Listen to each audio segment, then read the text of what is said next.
Hello, everybody. We are live at the commencement of the third annual Qiskit Global Summer School on quantum simulations. My name is Olivia Lanes, and I'm sort of the woman behind the curtain who has sort of helped generate all of the content and worked with the organizers for this event.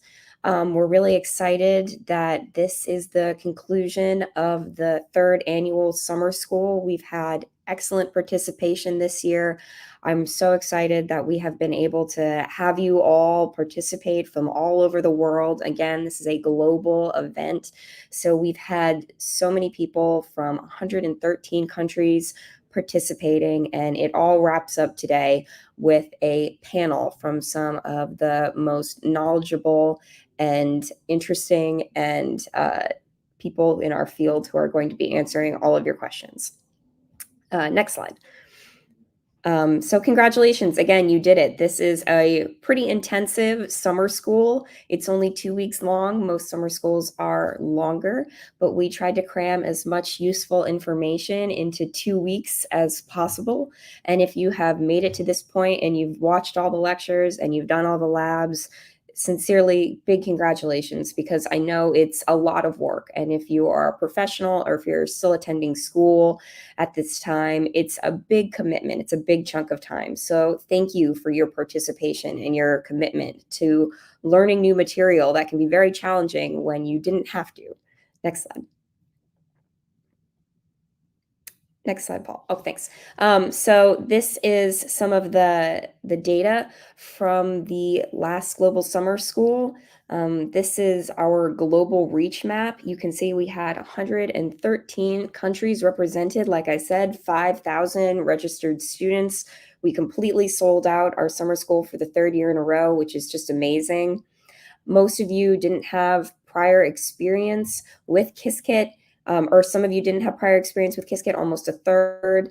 Almost a fourth of you intended to teach quantum computing to others, and you were either in a setting where you were a professor looking to teach a class, or you were a student or an organizer looking to teach or create a quantum computing club. 69% of you are active university or high school students, which is amazing. And then again, 31% of you were active industry professionals looking to learn quantum for your business or figure out if you want to make a career move switch. So this is all amazing. We love the diversity of participants in our global summer school. Next slide. So at this point, I just wanted to thank so much to our planning team and our lecturers. We had so many people working behind the scenes, people who didn't necessarily appear on camera doing the lectures or the Q&A, who were working tirelessly many hours to make this a reality and to provide this free content for all of you. So this is a big thank you to everyone working behind the scenes and all of our lecturers and our lab creators and people like John and Saul who are hosting the Q&A as well. So I just want to say a sincere thanks to all of our support team, both internal and external. We also had over 50 mentors answering questions and participating in the Discord who were working to help make the participation and the questions that you were asking answered. All right. At the very end here, I just wanted to thank you again, all of the participants, for all of the content that you have generated during this summer school. You were extremely active during the lectures and the Q&A. It may not have been obvious, but I was watching behind the scenes the entire time. And the level of participation that we saw and the level of engagement between all of you and our lecturers was just phenomenal. I really appreciated that we have this community who is so incredibly helpful and supportive. And when I was looking at the Discord, oftentimes I would log on in the morning to answer questions, and the questions that had asked had already been answered by other mentors or other students in the program. So thank you so much for providing that level of support and engagement for one another. I really do think that this is the most important aspect of doing these events live and with one another, is that you can work with your cohort and you make these connections as well. I also want to thank everybody for their comments and their feedback. It really meant a lot to us as creators of the summer school, and for our lecturers. They really enjoyed getting this feedback, and for people telling them, they really enjoyed their lectures and they did a good job. It means a lot to us as well. Lastly, thank you for the memes. I loved watching the meme page on the Discord. It made me laugh every single day. These are just a few of my favorites here, including the evergreen Dilbert comment, the Legally Blonde, what like it's hard meme. Love all of these. So thank you. This definitely brought a smile to my face every single morning. I want you to all know, or hopefully know, a few different things when you walk away from this summer school at the end of today. I want you to think about if you have accomplished the following, and hopefully you can check yes to all of these. Hopefully we have learned together how we can discover the balance between algorithms, error mitigation, hardware, and the active research that can enable these quantum simulation experiments, and understood the potential and the limitations of the field as well.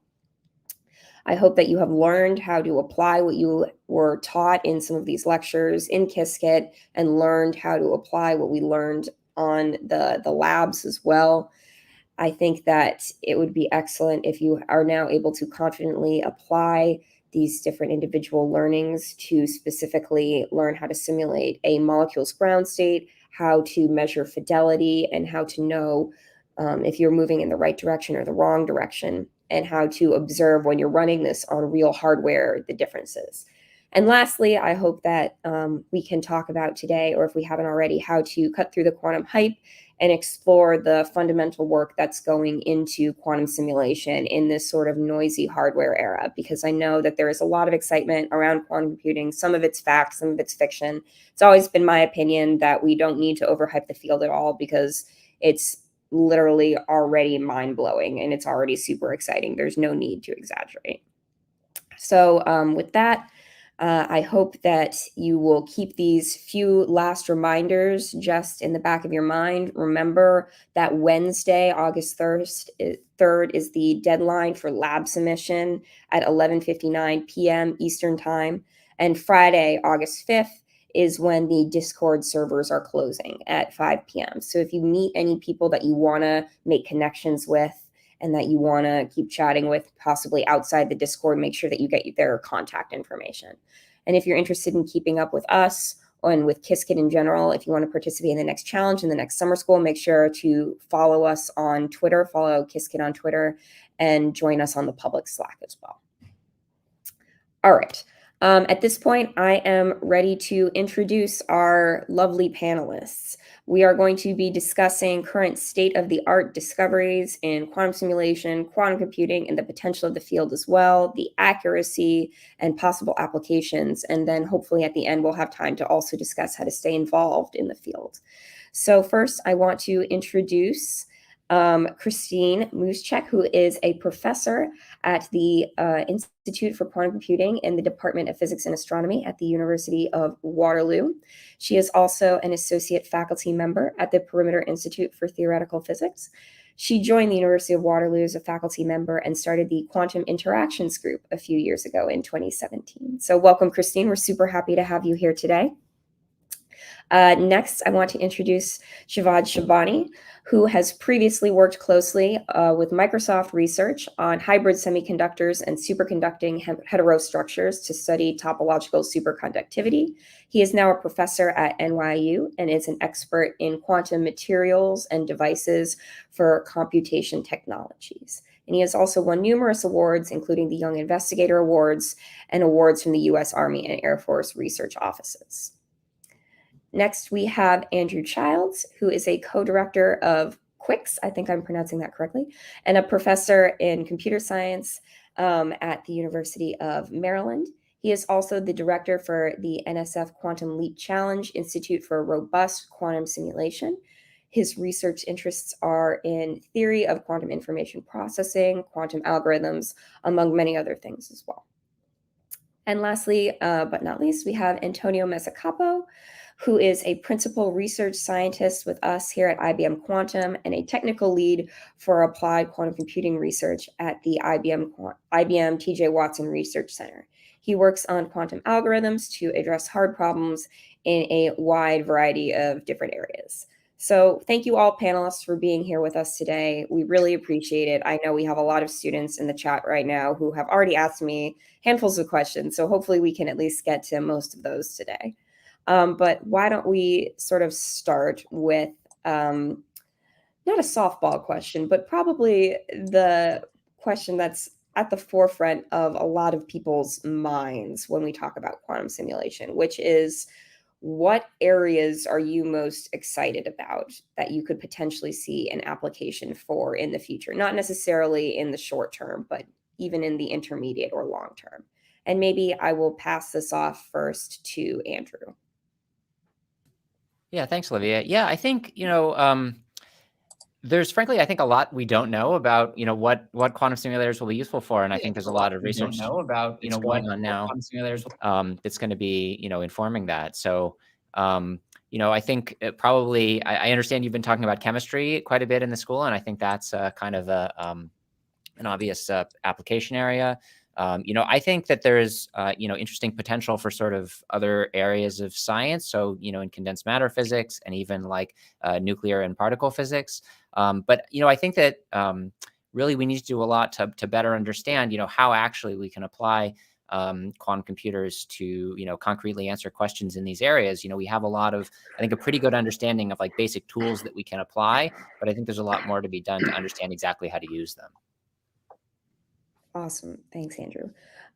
Maybe I will bump it to Antonio next, but if anyone wants to, feel free to jump in. I don't necessarily need to pick and choose throughout. So go ahead and chime in whenever you want, but maybe Antonio can sort of bounce off that.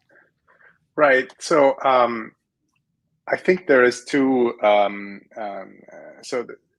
there's two things that have to converge to answer this question. So one is, what is the easiest model that we can implement on the devices that we have right now, which are noisy devices, and at the same time, that model should be also hard classically, right? So it should be really the convergence of expertise of on one side, people that are familiar with advanced classical simulations, and on the other side, people that are familiar with quantum computing, right? So to identify the models that can show advantage first, right? So it's not an easy task, but yeah, we'll see. Definitely, all what Andrew mentioned, it's interesting. Chemistry, condensed matter, but also high energy physics lattice models. So these are very good candidates for advantage in simulation. May I add that another requirement is that ideally we would like the model to be interesting for some community. So I would say really is three things, right? So how easy we can load it on the devices that we have, how hard it's to simulate classically, and how much interest a given community has in that model, right? Maybe I can add just a little bit here, agreeing with Andrew and Antonio, that basically this is like a marathon, and I don't think there is like some magic problem that all of a sudden we solve it and then we kind of achieve that. We kind of like march in and get incremental advantages and count resources, and then see how noisy is and whether there is this error correction scheme would kind of fit in. And maybe at some point, we will find this very specialized problem that just fit in within the physics of condensed matter or chemistry or high energy, that just has all the stars lined up. But to get to that, you really need to explore all the parameter space. And as Andrew said, we don't know many of these things, and that's the fun part of it, right? There are like so many branches that you can explore, and then there is a particularizing chain with a particular interaction that just falls in to be the right problem, for example, right? So I think it's kind of a search and conquer kind of marathon, but there are lots of kind of like hidden prizes all over the place.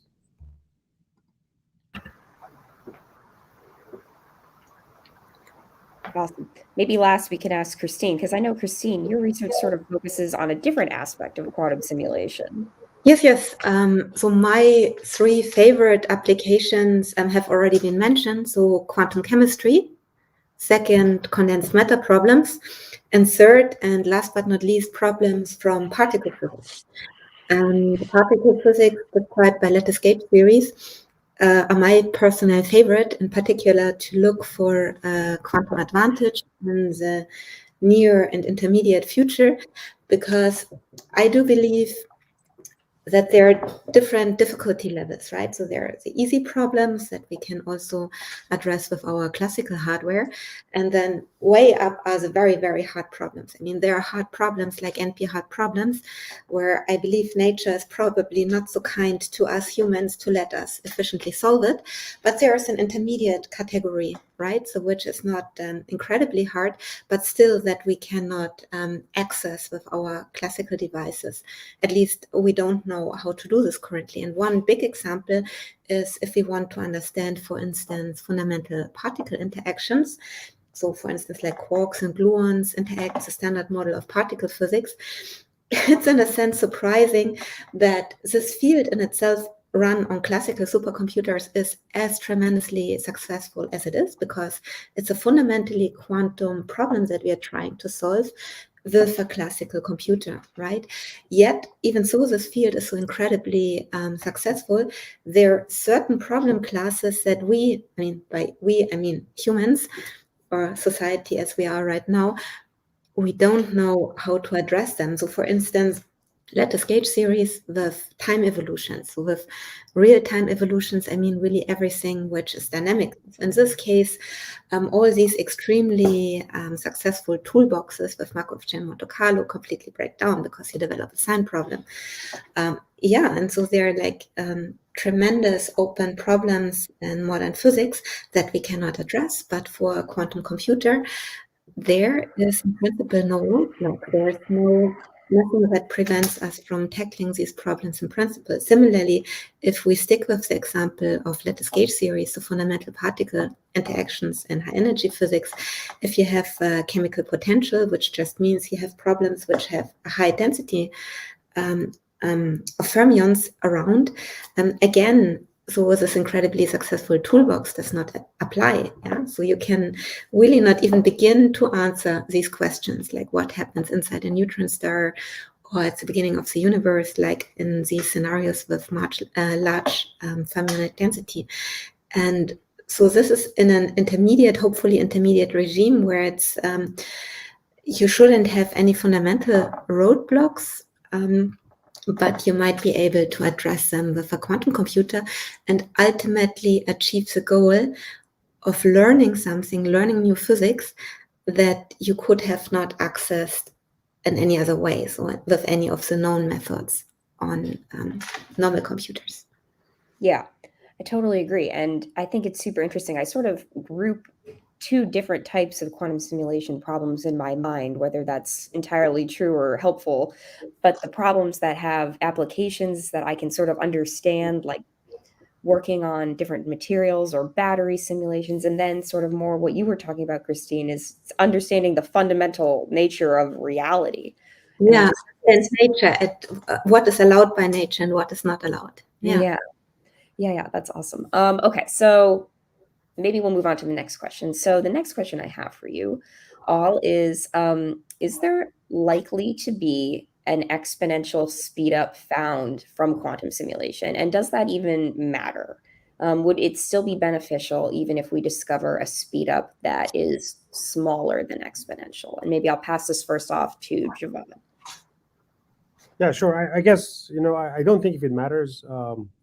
I think really right now we're scratching the surface of this kind of quantum structure and systems.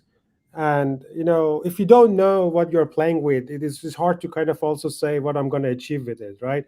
We have some brilliant theories like Shor algorithms or Grover, and these would obviously give us real life advantages, right?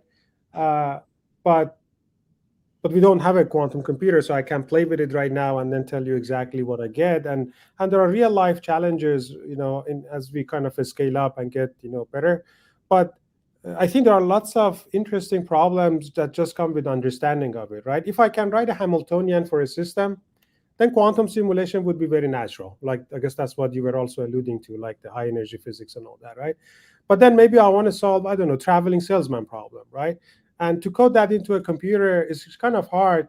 But then if I, as a physicist, I think about traveling salesman as the answer to traveling salesman is a ground state of this particular Hamiltonian, and I don't know what Hamiltonian that is yet, and then do quantum simulation on that, and I get an answer, I may actually have some advantage compared to classical, right? And we should also not be shy that, classical computing is pretty powerful. So I think this fight will go forever, that whether we can have like a meaningful advantage or not. But I think we need to kind of know better what we are kind of like playing with. And I think it's a powerful thing. I just don't know what would be the immediate thing. Mm-hmm. Yeah, that's a good point. As we keep making better quantum computers, sort of the double-edged sword of that is classical computing also keeps getting better. So as we keep trying to find a difference between, the classical best possible outcome and the best possible quantum algorithm, that could shrink as well as the classical one keeps getting better. Anyone want to jump in there, Christine? Yes, I'd love to jump in here, because the question is always, is there an exponential quantum advantage? But why are we looking so urgently for exponential quantum advantages? And that's precisely because the classical computers are just so fast. Because in the end, we want to see quantum advantage, where the quantum computer is useful and allows us to do things that we are not able to do otherwise. And if we just count the number of gates, and yeah, we have a variety of applications where we can see, oh, we need much fewer gates. But on the other hand, quantum computers are so much slower than their classical counterparts. And then you add like quantum error correction on top of that. And then like they're like really orders of magnitude slower. So like if you look at the net effects that you have at the end of the day, not how many gates you perform, but how long it will take you until you get your answer, this is where you get the feeling, oh shoot, we really need an exponential quantum advantage. So this is really where this argument comes from. So either we need better quantum algorithms, or we need to find a way to make quantum computing faster. So making quantum computing faster either on a technology level or through better quantum error correction. Okay, or there's, of course, a completely different class of problems that I talked about earlier, which is one of the reasons why I like the SAM problem afflicted settings and gauge series, because if there is no classical algorithm to compete with, because there is none, then of course you're immediately in business. Yeah. Andrew or Antonio? Yeah, I would just add that, in some kind of formal sense, like there's definitely an exponential quantum advantage from quantum computers if we believe that there's, any, from quantum simulation, rather, if we believe that there's any problem, that quantum computers can solve exponentially faster than classical computers, right? So quantum simulation somehow, is what we call in the jargon a BQP complete problem, right? So the problem of simulating Hamiltonian dynamics can be used to sort of implement any efficient quantum evolution. So, if you think that the factoring problem is hard, well, there's a way of realizing it as a quantum simulation in a sense. If you think that there's any problem that a quantum computer can solve exponentially faster than a classical one, then you can turn that thing into a Hamiltonian simulation problem and then solve it, solve it with exponential speed up with your quantum simulator. But I mean, of course, that's really just a formal statement. And I think the interesting question is, can we use quantum simulation as a tool to solve interesting problems that we care about, with significant speed up? And, I mean, of course, for this problem, it's not, whether there's, sort of an exponential difference in the scaling is maybe not the important thing. And, I guess what really matters is what can we actually do in practice. But yeah, I mean, I think this kind of goes back to what I was saying in the answer to the first question, that, we sort of, I think need to understand better, how we actually apply quantum simulators and what are the problems that we actually care, that sort of, have this kind of perfect storm of these, areas that were mentioned before, like, problems that we care about, problems that are classically hard, and problems for which we can, feasibly implement quantum simulation, realistically with the devices we can actually build. Mm-hmm. All right. Yeah, Olivia, maybe I'd like to add something about this. I'd like to take a couple of step backs. One is, what does even advantage mean, right? So a lot of people, what they have in mind when they talk about advantage is runtime, right? But so we like to say that quantum advantage can come along three axes. One is runtime, another one is accuracy, Another one is energy or cost, right? So someone may argue that you have the same runtime, same accuracy, but your simulation is consumes way less. The electrical bill is like way lower with quantum than classical. So can we say that is an advantage, right? So that's even that's another point of view from which to look at these problems. And then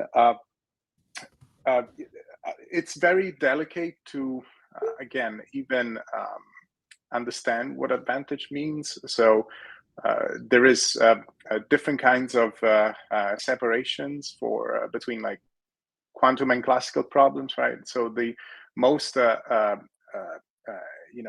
clean kind of separation is to show that for a certain task there cannot exist a classical algorithm that can solve that task with the same runtime than quantum, right? So that's a most clean-cut kind of separation. Then for most problems that are believed to be useful, what we can say is that we don't know about the existence of classical algorithms that could address that problem. Okay, so this is a less clean kind of separations, but still we believe that it's going to be still useful. I mean, there's a lot of useful problems that fall within this category. And also, like, something else I like to mention is, right, Hamiltonian evolution is hard and so on and so forth, but at the end of the day, we might only need to approximate that problem, especially if we are interested not in like the whole system, but only some parts of it. So we also have to be careful if classical algorithms that can efficiently approximate a subset of the quantum state, like a subset of the problem that we care about, don't exist. And finally, I like to conclude that some things you just have to try it. So take your problem, run it on a quantum device, run it on the best classical device that you have with the best classical algorithm that you have, and in a way, just see what works. Mm-hmm. Sometimes there's nothing better to do than that. Yep. Okay. Yeah, those are all great answers, great points. Next question I have, and this is one that I think about a lot, that I am very personally invested in, is when we're talking about simulation methods, given that it's a simulation, how do we know if the answer that our computer is telling us is even accurate, especially when we move into the regime where we can't check everything on a classical computer? And I know you were just speaking, Antonio, but I'm gonna pass this one back to you first. Right. So for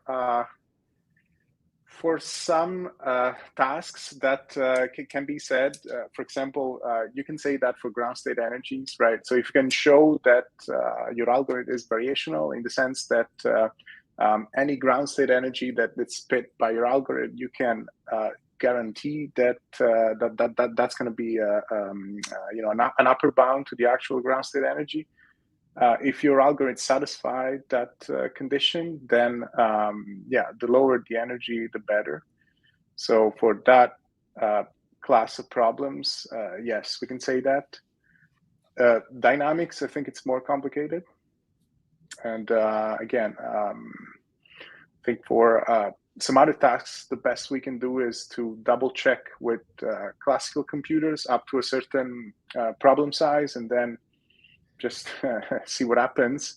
At some point, we can compare with the experiments, right? So that's the ultimate, just with the actual system that we're trying to simulate. We make experiments, we compare with a quantum computer, and I imagine in the future we could compare even two quantum computers together, right? That's true. I suppose that is, if you think about it that way, kind of a good problem to have. If we finally get to the regime where we need the quantum computers to check each other, that means at least we've gotten to a point where we don't need the classical computer to outperform the quantum one. I see you smiling, Javad, so maybe you want to jump in here too. Yeah, I guess, verification will become important once we kind of pass that threshold, right? And then, as you said, like, you get an answer to a very complicated problem. And as Antonio said, there are some problems that they're tractable. You can reduce it to a smaller number of qubits and basically build it up. But then that requires the quantum computer be a bit modular, right? So you want to do half of the circuit, then grow it, see the scaling works out and all that. And VQE is a very natural problem because we kind of know by the physics where are the boundaries, right? But then there are other ones that are kind of very difficult to be certain about it. And then all these approximations actually come in and makes the situation a little bit more difficult because everything that we do, there is usually some level of approximation in the algorithm and the dynamic of things that come in. So I think it would become a more serious problem as we go. These days is all about error correction, but this verification process has to be built in somehow to the algorithmic side. And maybe Andrew is an expert in this. But from the hardware side of things, I just know that if the hardware is flexible and reconfigurable, I will have more knobs to basically play with and try these verification techniques. Mm-hmm. Yeah, I think this is a really interesting question and somehow really a fundamental one, because there's something really challenging about this problem of verifying quantum simulation, right? I mean, some of the problems that we try to solve with quantum computers, like factoring, for instance, somehow the solution gives us a thing that we can check efficiently with a classical computer, right? We get the factors of some number, we multiply them together, and then, somehow at that point, maybe we don't care, did the quantum computer do the right thing? Like, it got the right answer because we were able to check it. But we don't expect that that's the case for all the kinds of problems that we can solve efficiently with quantum computers. And quantum simulation is like, a great example of that, right? Like, what would be the certificate that you would give someone that would convince them that you had sort of sampled from the, correct distribution of the measurements you would make on some quantum system? I mean, we think that that's a problem, for which there's actually not an efficiently checkable quantum certificate. And there's some really interesting work that's been happening in recent years about this. So, people have thought about this general question of like, how do you get convinced that a quantum computation was done correctly? In the context of simulation, but also more generally in the context of quantum computing. And so, we don't think that there's a certificate you can give in general. So what can you do? And it turns out that there's some interesting kinds of protocols that have been proposed that involve interaction with the verifier. So, if you can have sort of a discussion between the quantum computer and someone who's trying to check that the quantum computer was doing the right thing, you can actually show that the computation was done correctly, in a way that you can be, very, very confident in. So, you can do this with like a verifier that sort of is a quantum verifier, but has very limited quantum abilities. And in the past several years, there's been some work even showing that you can do this subject to some kind of cryptographic assumptions that people generally believe in, even if the verifier is completely classical. So, even if you actually don't trust, the sort of vendor of the quantum computer, you can sort of like, maybe get convinced that the computation has been done, in the right way. Through these kinds of interactive protocols. So this is actually really exciting, I think, and it's sort of providing tools where you can actually check simulations. There's definitely there's overhead that's added in trying to run these protocols, and they're not necessarily something that we're going to be doing really near term. But I think in terms of sort of like what we can in principle hope to check, they give us so some really interesting new tools. And in the nearer term, there's maybe simpler things that we can do. But I don't know. I think this is a really exciting and sort of important question, and something we definitely need to think about more. Mm-hmm. And what about you, Christine? If you in research, if you're simulating, some high energy interaction, how do you know if the computer has done it correctly? Yes, extremely, extremely interesting question. So in my mind, this is even a 3-layer problem. So on the lowest layer, there is a layer of performance benchmarking that I want to benchmark my quantum device. And there has been really interesting work on Bell test-based, that is platform independent performance benchmarking. But that's more testing that the machine works really, is really a quantum machine. The second one is something that we need to develop. So we as a community, I think we develop in the next couple of years, which is means for debugging. Yeah, so Andrew hinted at this already, like using, for instance, quantum verifiers to start having protocols for debugging and verification of steps and parts of algorithms. We know how important this is for classical algorithms. We would like to have a similar infrastructure also for our quantum computers. And last but not least, the last most important layer, it's the one that I'm personally most excited about, is quantum computers checking on other quantum computers. And that's, of course, a whole research area in itself, and will become, of course, especially important when we reach our goal and surpassing the capabilities of classical devices. We want methods for quantum computers checking quantum computers, and in particular also cross-platform verification. Mm-hmm. So this actually just made me think of a question which wasn't originally on my list, but do you think, given these challenges and the fact that sort of checking simulations is almost maybe not standardized right now, there needs to be some sort of standardization or some sort of come together moment or initiative from the community that we can all sort of agree upon in order to continue moving forward and, you know, benchmarking and checking these answers in the future? I don't know who I was directing this to, but maybe I'll pass it back to you, Javad. Yeah, I mean, it's kind of a hard question, right? Because the algorithms are specific, the hardware is specific, like the connectivities are different. Like, so I don't know if there is a generic thing like, I don't know, randomized benchmarking, and then you're confident that this is the way Right. to do it, right? But definitely for a certain system, if we all agree this is the interesting one, and we all run this particular algorithm on the hardware, one can come up with some, you know, thresholds, I think. But I don't know if there is a generic answer to this. Yeah, I don't know either. It literally just popped into my head right now. But I don't know, maybe something interesting to ponder. But maybe I'll move on to the next question for the sake of time, because I do want to get to some of the questions in the chat. But I had at least one or two more that I wanted to address first. So the next thing I wanted to ask is, what are some of the biggest hurdles or challenges that we need to overcome in the field? Or maybe even more personally, what is sort of the big challenge questions that you're addressing in your research right now? And maybe I'll direct that first to Andrew. Yeah, well, I mean, I would say there's kind of two big challenges, and I don't know, I'm going to give kind of maybe the obvious answers, but I think there's sort of a big experimental challenge and a big theoretical challenge, right? And the big experimental challenge is just to make better devices. You know, we've made amazing progress in the kinds of devices that we're able to build.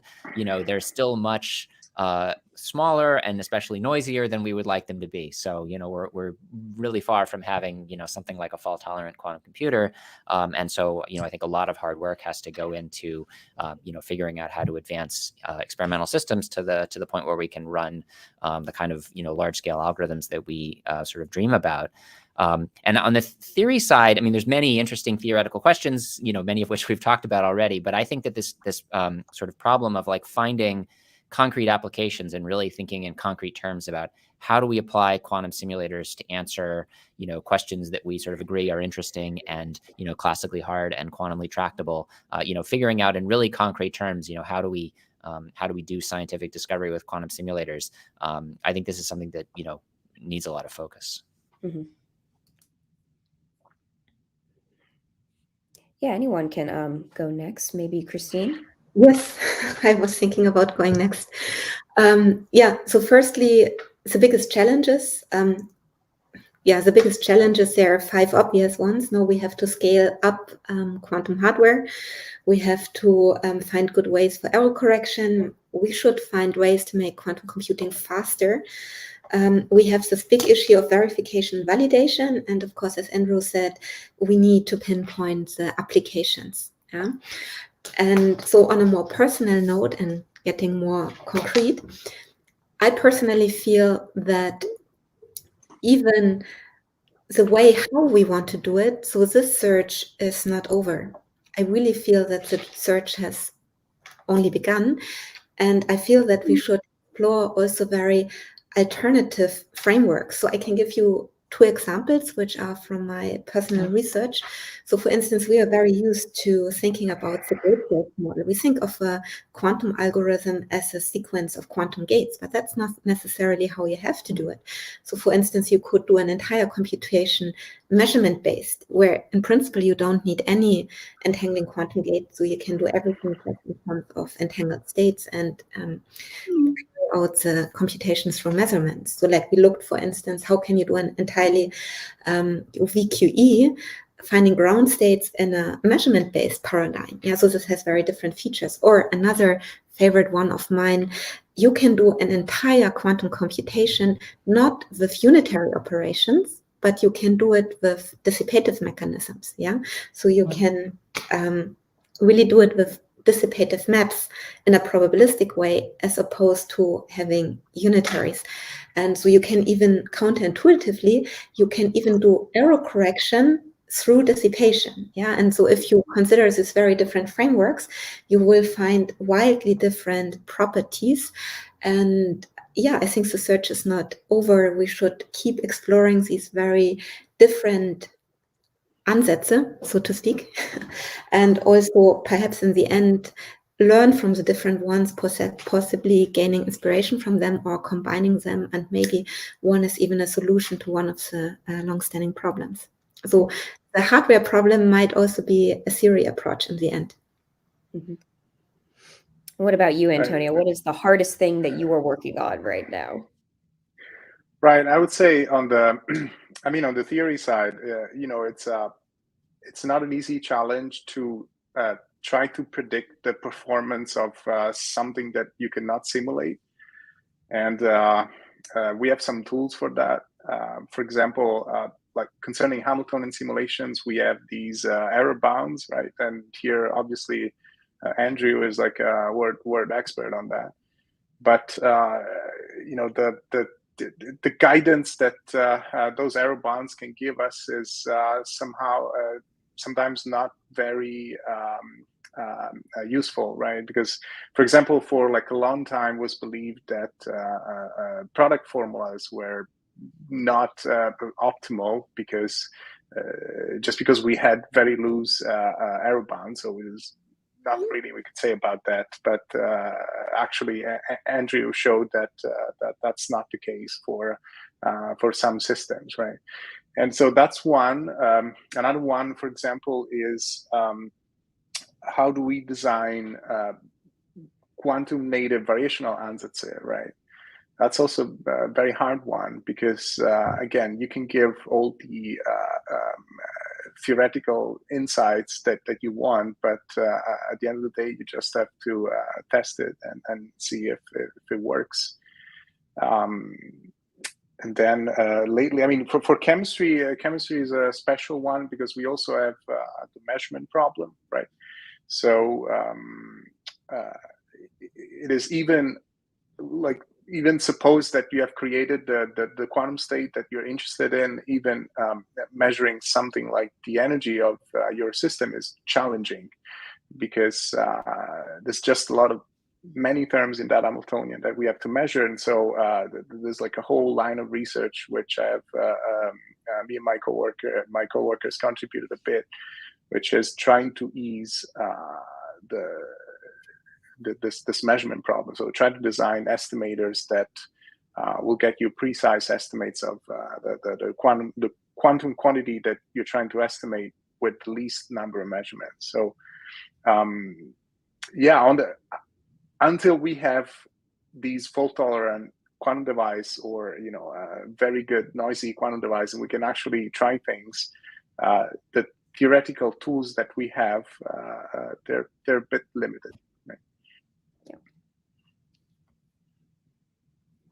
All right, last but not least, Javad, do you want to chime in? Yeah, so I guess, at least from the hardware kind of background, I think we want to be open-minded, right? We can try to scale up the qubits on this noisy system, and that's great, and we can add error correction to it to kind of like come back to really good logical qubit. One can also say, can I just, at least in my mind in academia, right? Can I just focus on a 2-qubit and make it as good as possible, right? And it's just like I focus there and I keep going, right? Or I can also be like, yeah, qubits are great, but maybe I want to just focus on quantum memory, right? Just basically add stuff to this toolbox so we can be more creative, right? When I go to the algorithm blackboard, I said there's this black box that, I don't know, it's Java's box, and then it does this and that. And now can I sort of improve this thing, right? I think those type of things, we were kind of very busy with a lot of other things, but those will come out, I would say, sooner or later. And now that people are very confident about this kind of a scaling and the real problems that we're discussing, I think new things will come out. It's very difficult probably to think of a fault-tolerant generic quantum computer to be useful. That would probably happen like the latest.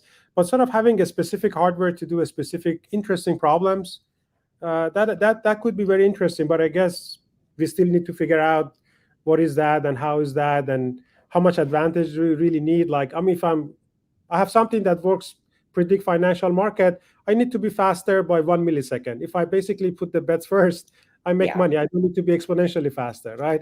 But if I want to break the code, obviously it's a different game. Right.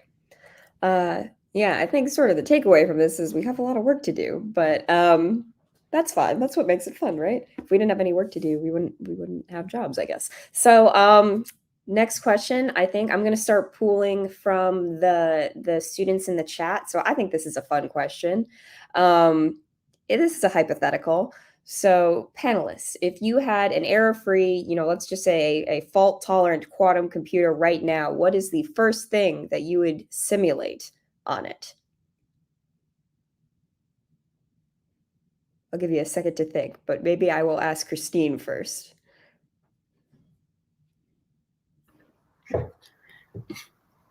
Okay, so I have a quantum computer is really big and fault tolerant. Yeah. Okay, so if it's my choice to use it, so something that I would find extremely satisfying would be to simulate a problem from particle physics that really can be compared to true experiments.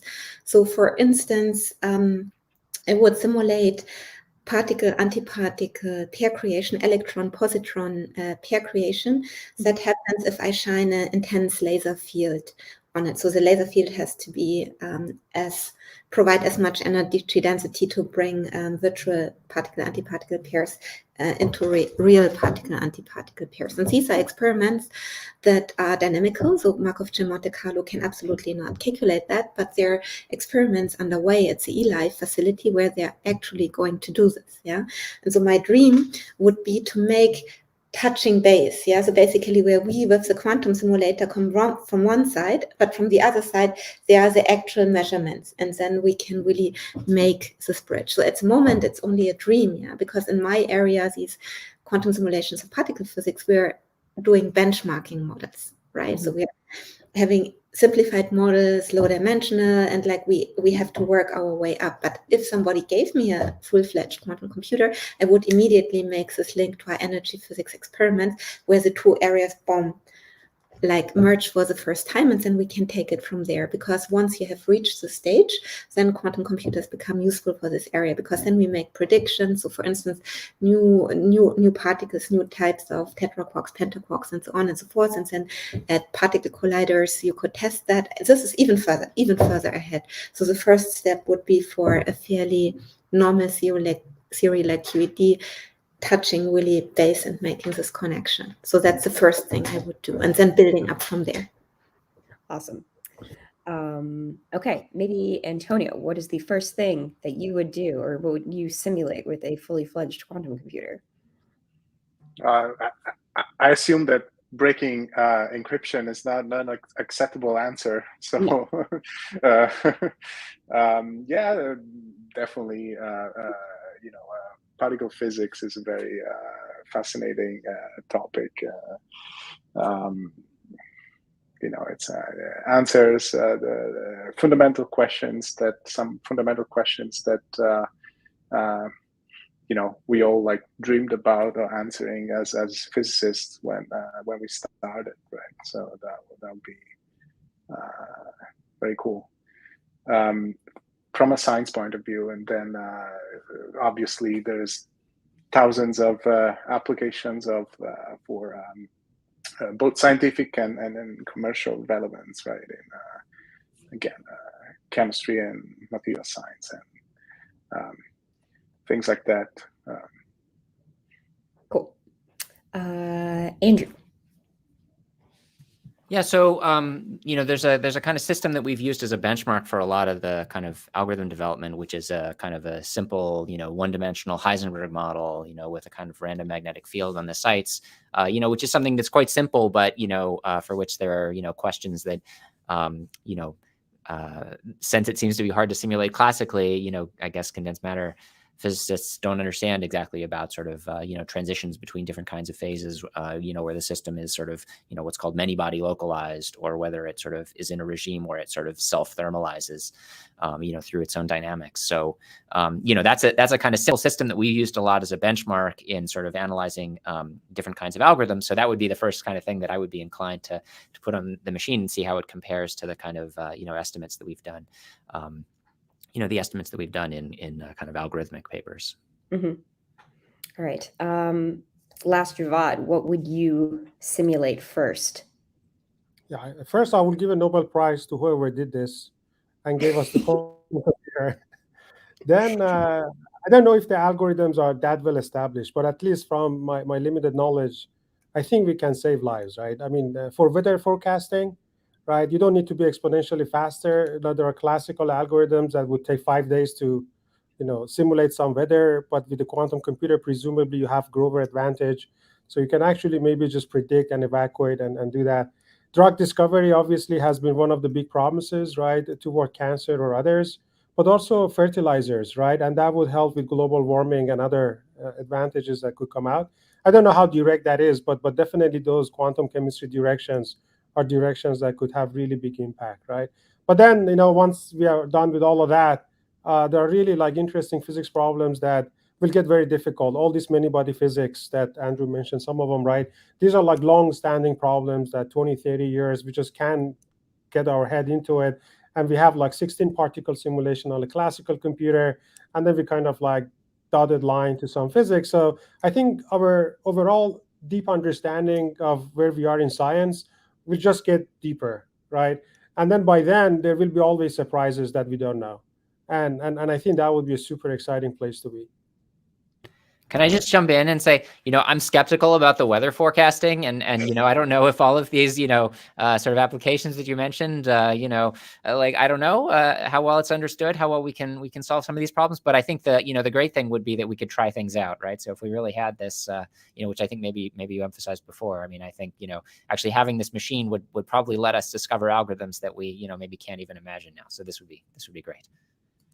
I say that all the time, and Tony and I were actually talking about this yesterday, and he brought it up again today, is, once you have something, you can just try it, right? Once we actually accomplish building this fault-tolerant quantum computer, there are so many things that we can just try that we probably haven't even thought of yet, which I think is probably one of the most exciting things about the field. So I want to get to just a few more questions for the sake of time. So this question can go in a couple different directions, I think, but I hear it a lot from students. So you can sort of interpret it however you want, but what do you do if you want to simulate something and you don't, like a model or a physical interaction, but you might not know it's Hamiltonian? How would you go about simulating something if you aren't able to just, straight up write down, a simple Hamiltonian, like an Ising spin chain or something like that? How about you? You have to know something about it. What do you know? You have to give me something. Yeah. If you give me a way of preparing the quantum state, maybe there's things that we can do even if we don't know the Hamiltonian. But yeah, you got to give me something. So what specifically would you want to know if you didn't know the Hamiltonian, or what could sort of lead you as a physicist to be able to derive the Hamiltonian, or at least an approximate model? There's protocols, there's ways of getting the Hamiltonian from a thermal state for sure, an eigenstate, but that's harder. So yeah, we can. There's ways of solving the inverse problem as well.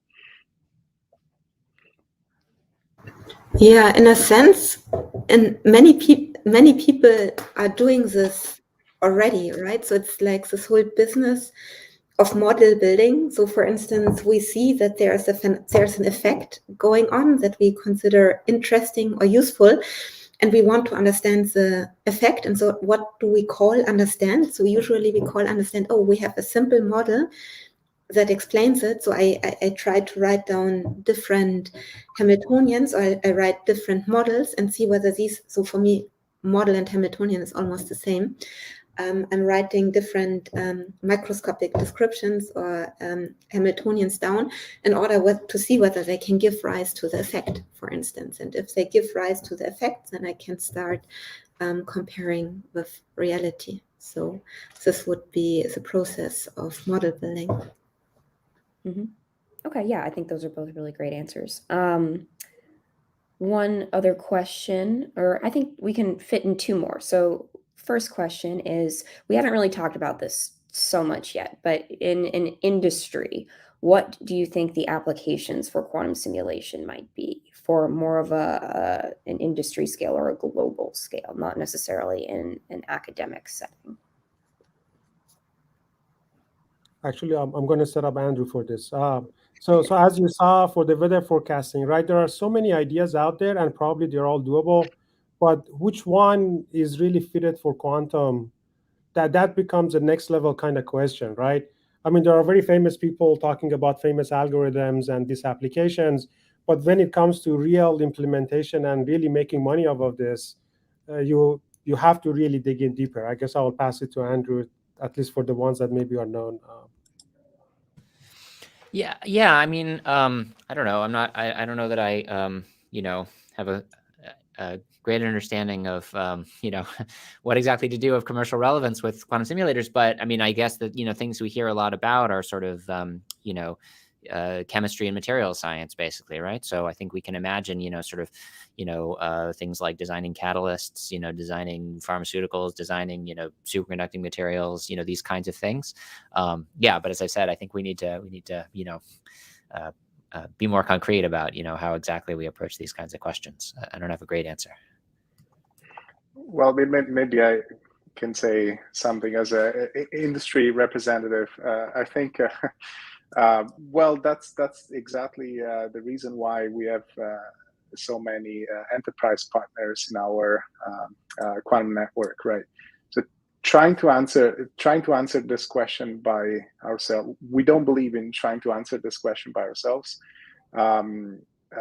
Again, we think at the end of the day, it's going to be the final user that it's going to declare they have advantage for whatever problem they encounter. Again, let me stress again. So advantage can be a runtime, but not only, right? It can be also an energy advantage, cost-effective advantage. So these things start to be very finicky, complicated, very much use case dependent. So, we give corporations, enterprises the tools, and they will say it for themselves. Okay, so we have just 1 or 2 more minutes left here. This has been a great discussion. There's a million more questions. We could probably keep going for like 3 more hours, but it's a Friday and we all have other responsibilities. So I'll maybe try to wrap things up here. But last question I wanted to ask that we always get so many questions on this, is what advice would you have for students? Basically, most of our audience are students of some sort, graduate, undergraduate, even a handful of high school students or early professionals as well. If they're interested in quantum simulation or even quantum computing more broadly, what advice in any context would you give them? Yeah, my advice would be to try to get a research project as soon as possible. So don't wait until way towards the end of your university studies. So the sooner you can get your hands on an actual real research program, the better. But even if it's just one project, even if it's a summer internship or something, this will be of great benefit to get actual research experience. Even before getting the degree.